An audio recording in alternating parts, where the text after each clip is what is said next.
Here, the dead stromatolites create a very protected zone, a little pool, where we see a lot of different microbial mats. And the types of mats here define the type of surface that we see.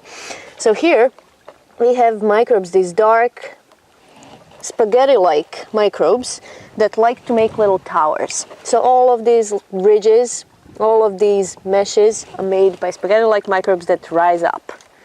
And they seem to like fairly shallow environments, so something that has a couple of centimeters of water above, and they seem to be really well adapted to life in these types of environments where they can't really move around too much, but they can rise up. Right next door, we have much thinner mats, these pinkish material that is just smooth, and they seem to happily coexist. Right here, we have these knobby mats that are also dark. You can see all of this dark surface. All of these microbes seem to be adapted to life in a lot of sunshine. So all of this dark is pigment, that is their sunscreen. But these mats are knobby.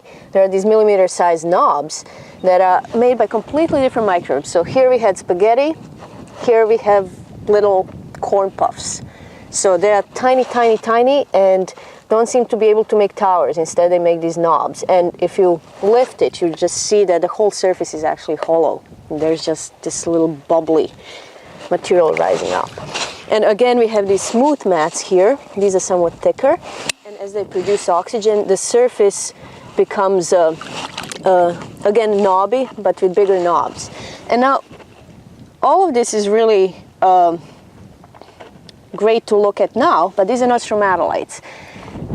Because these microbes live in very shallow environment, if the water disappears, the salts can precipitate right on top of these microbially shaped surfaces. And this is something that we look for in old rocks. And you can see examples of old rocks with exactly the same surfaces, which makes scientists realize that very similar types of microbes lived in some environments where stromatolites formed, and these types of surfaces existed. So similar microbes existed for many, many, many billions of years.